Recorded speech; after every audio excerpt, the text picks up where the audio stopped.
we listen to Spotify and Apple Music and YouTube and those things, and we're looking for that one song, just one song. Where it used to be, we'd look forward to an entire body of work, you know, 8 to 12, 14 songs well, they couldn't put that many songs on an 8-track, but and they had limited space on a cassette as well. So I mean, again, 8 to 12 songs. But then when CDs came out, they could put a little bit more on a CD. So I would love to see CDs come back. Obviously, we've seen vinyl come back in a big way. I think vinyl is the number one selling physical medium of music, which is really cool. I know people that have huge record collections. I think I have 6 records. I would love to. I do have a record player. I would love to get that set up again, but when I was in my teens and 20s and all of that, you would hear about a band through the radio, and then you would see advertisements for bands in magazines. I used to buy Modern Drummer magazine all the time, and like Metal Edge magazine and magazines of those types. And you would hear, of a band releasing a new record, and it would say it was going to be released at whatever day that was. And so you looked forward to that release. It wasn't like, oh, it's just suddenly available online, I'll just go listen to that one song. You actually went and bought, you'd buy the cassette or the CD, and then I would spend hours and hours and hours in my room, sitting on my bed, looking at the artwork, reading all the lyrics, and then listening over and over and over and over and over. And it was super cool. And I think that's just one of those things with how we listen to music right now that's missing, is that experience with it. I would wait in line to buy concert tickets. You'd go to select a seat, you'd be given a number, and you would come back and stand in line in order of your number, and then you would pick your seat from the chart that they had, and then you have these physical tickets in your hand. I really miss that experience of music. Now you can go online and pick your seat and all of that stuff, which I guess that's cool too. But when you're standing in a line of a few hundred people all really excited about the same band, and then you just start talking to those people, and you start talking about the song that you heard on the album or the video that was on MTV, and there was just like this whole culture of music stuff that was happening. It was really super cool. And so, of course, in the bands I've been in, we've put out physical copies of CDs. And then, so being that it's National 8-Track Day, that made me think about all of this. And I was on this record. This X Drive record came out in like almost 10 years ago. And X Drive, this is kind of an 80s throwback style of music. And right here, see, I'm looking at this backwards. So right here on this sticker, this was released worldwide through Frontiers Records. Frontiers Records is an Italian-based record label. And so the guitar player that put this together, Jeremy Bruner, put this together. But this has Keith St. John singing on it, and Keith was singing in the band Montrose, and then he had his own band called Burning Rain. And in Burning Rain was Doug Aldridge from Whitesnake, and the bass player's name just suddenly escaped me. But Matt Starr was playing drums at the time that I discovered Burning Rain. And then James Lomenzo, who played in David Lee Roth's band, he's out touring with Megadeth again. He's played with John Fogerty. So I got exposed to these really cool, super talented guys, and got to put my readers on for a second here.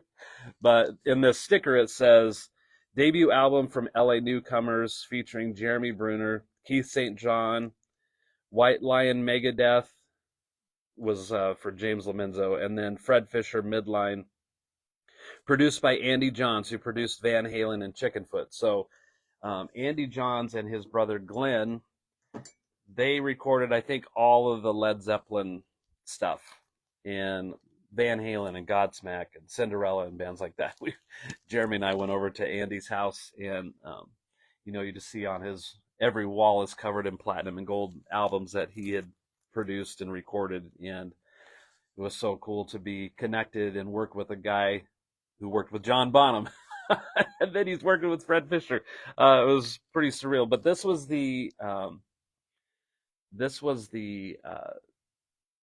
release, the American release, and also other English speaking countries. But the really cool thing is that it debuted at number 22 in Japan, and Keith and James both have big fan base in Japan. So this was the Japanese release, and it looked very similar to the other one. This is what the CD looks like. This mouth thing, kind of reminiscent of Rolling Stones, but on the outside, on the spine, it had all of this in Japanese. You can see that, just super cool. I wanted to keep the American one sealed because the American one, the information is exactly the same inside the jacket. So here's the everything in English version, and there I am on the back with let's see, we'll go this way. There's Keith and Jeremy, James Lomenzo, and myself, and we did that photo shoot when we did a video together. And then so on the this is what I'm talking about. Like, this is what's missing from music, is like opening this and seeing all the artwork and all the lyrics. So the lyrics to all the songs are here, pictures on each side of the page of the band.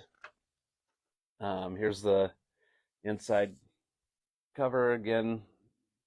Me with James Lomenzo. It was so cool.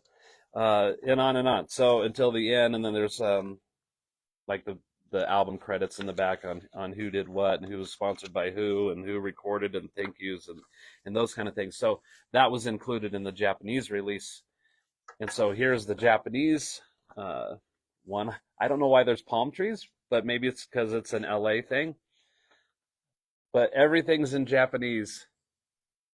I don't know how to read Japanese, but here we go. We got all of this. I don't even know who put this together, but it's pretty cool. So all the lyrics, all the songs in here in Japanese from that X Drive record, and it's pretty cool and a special thing to be a part of. But that's what that's that bummer thing about buying music right now. We just buy it online. We don't store I store them, but we're just missing. I really wish that the younger people today could experience that. I watched an interview, a Rick Beato interview that had Billy Corgan from Smashing Pumpkins on that, and Rick Beato asked Billy Corgan, like, do you blame the new generation for how they listen to music? He goes, no, not at all. This is the world they're living in. This is the world they were born into. Like, we were born into the world of buying physical copies of stuff, and so there you go.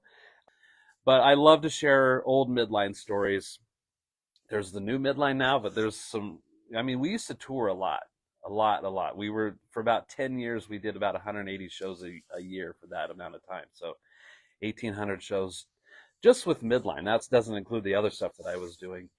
And so we used to always make these like quarterly runs to LA and San Diego, Southern California. And then we would also make these quarterly runs up into Washington. And then we'd also make runs up into Montana. Sometimes we would combine Oregon, Washington, and Montana and Eastern Idaho together. Sometimes Salt Lake. This one particular time, I'm driving the van, pulling the trailer. It's pretty late at night. I'm guessing like 2 or 3 in the morning. We are on our way to Montana to do shows the following day, and I was getting really, really tired. And it's in the fall, so there was a little bit of snow as we got further and further closer to Montana, and I just couldn't stay awake any longer. So I was talking to Tony, our sound guy, so we agreed to pull over at a rest stop along the freeway. And because I was pulling a trailer, I couldn't just park where normal cars park. So I park next to a semi truck on the driver's side. There's a semi truck, and like I said, it's cold outside too. So the semi truck's next to us. Its lights are on. It's running. I'm in our van. Our lights are on. I left it running because it was cold. We needed heat, and I just wanted a nap. I wanted to take like a 20 or 30-minute nap, and then I would be good to finish driving, or if somebody else wanted to take over. So I was sitting in the driver's seat, and I put it in park, of course, and I kind of lay back in my seat as far as I can because Scott Elliott's asleep behind me and Tony's asleep. And I kind of put my feet up on the dash and kind of curl up. I go to sleep. I'm not sure how much time passed. It might have been 10 minutes at the most. And Scott woke up and he just screamed really loud, "Dude!" And he grabbed my shoulders. And of course, because Scott was panicking, everybody else woke up and they were panicking, but they didn't know why they were panicking. The semi truck that was next to me was leaving. So when Scott woke up and looked outside, he sees this semi truck moving, as you might see if they were passing us on the freeway. And he looks forward at me totally asleep in the chair. He didn't know that we were actually parked still. And so of course now I'm wired. I'm wide awake and good to go and finish driving. So that was our version of falling asleep at the wheel, is a moving semi truck next to us in a parking lot that's leaving, and there we are. So it was one of those stories that you'll never forget. Last thing I want to talk about is like what makes a band great. What did I write? Yeah, how do you make your band great? What makes a band sound good? And I got a message from a friend of mine, Tim, who I was in a band with for a couple of years, and he had sent me this meme. I tried to re-look it up, but it disappeared off my phone. And I've said similar stories to this before, like I want to know what the lyrics to the song are because that helps form my decisions on how I play the drums so that I can support what that lyric is. And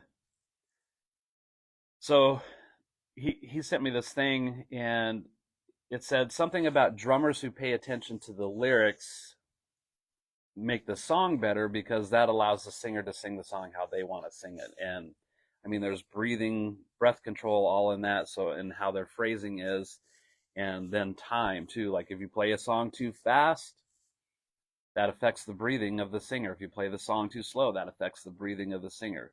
So there's this happy little place where songs live tempo-wise per song. Like, I mean, of course, songs have all kinds of different tempos, but you want to play those songs within an acceptable range of tempo so that your singer or singers can breathe properly. And if they breathe properly, they're probably going to sing on pitch better. So if they're struggling breathing, whether they're trying to hold air for too long or they're having to get air too fast, that's going to affect pitch. And so, there's so many expert musicians out there who think that tempo is irrelevant. Like, just play the song how you feel. Well, how I feel personally is not always how the rest of the band is feeling. So somebody has to make a decision on, this is where we're going to live. And so you could be amped up or you could be tired, and that's going to really affect how tempo is. So a lot of times I play with the click most of the time. And I think it sounds great. I don't think it sounds mechanical at all. And I can push and pull within that click also. That's how well trained I am with it. But so Tim had sent me this message basically describing drummers who pay attention to lyrics. And his note said, "I think you're the only drummer I've ever played with that understood that. Thank you for that." Because that allowed him to sing better and to perform better. And so then you create a comfort, right? Because the singer's really comfortable that everything's correct and how it should be. And now we can breathe right. We can stay on pitch a lot better, and we can be a better entertainer. And so that's also listening. Like, what do you hear? People have asked me this before too, and it comes up in conversation amongst musicians a lot, is what do you hear first, the music or the lyrics? Well, if you're writing material, especially if you're just putting something together on the spot, I'm listening to the music first because there are no lyrics.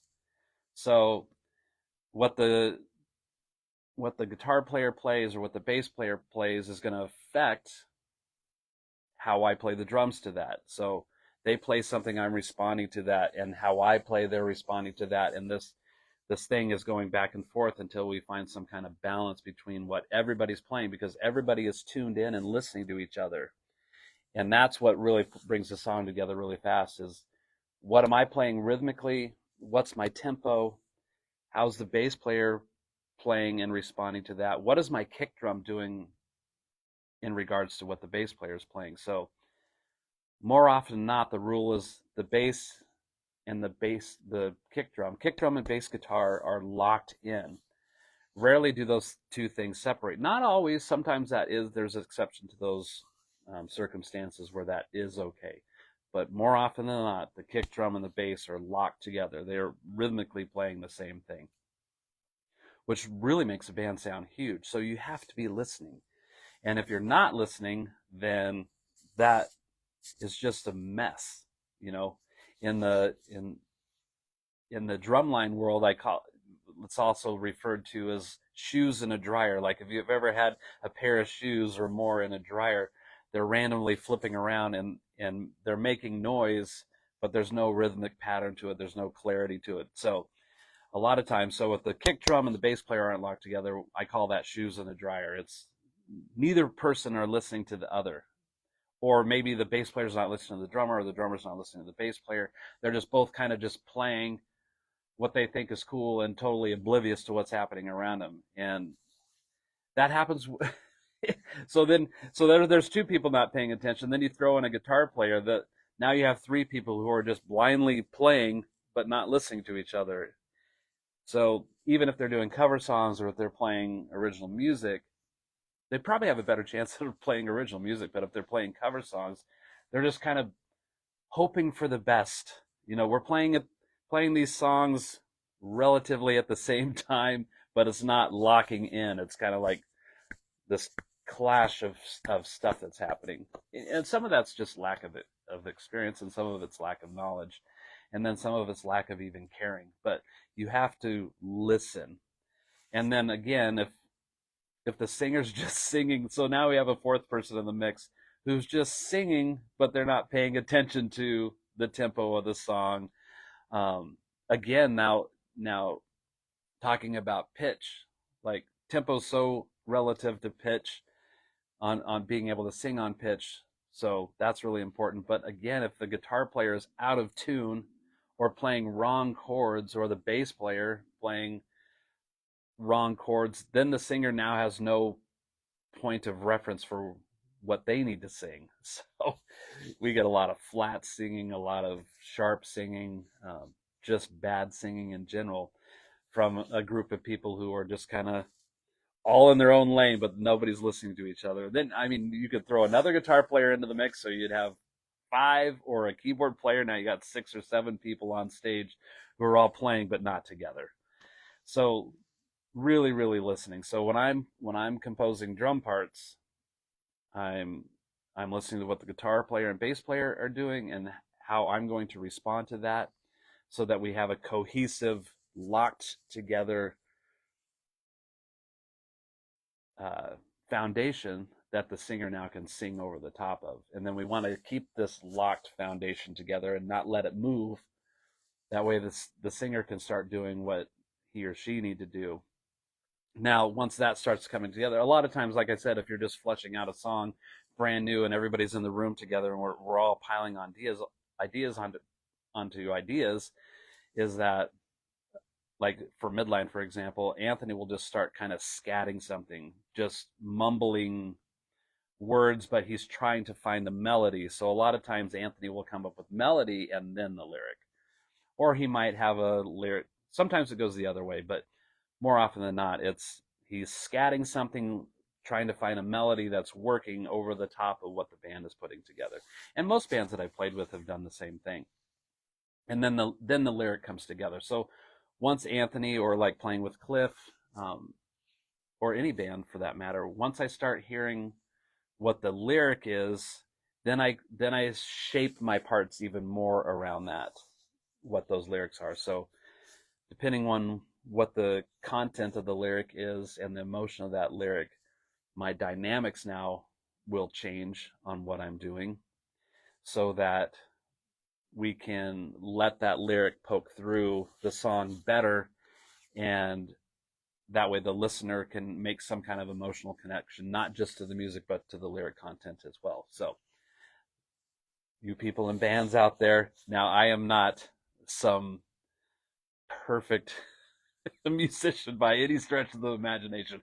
I have plenty of faults of my own, and I think I'm well aware of most of those. So I too am always constantly trying to improve uh, what I do. So I've had some success at what I do, but I'm always reaching for that next thing. Like, what can I do that's better? What can I do for the team? You know, how we're going to make this song better, this performance better, all of those things. So everybody out there, start listening. Am I in time? Am I playing locked together with my bandmates?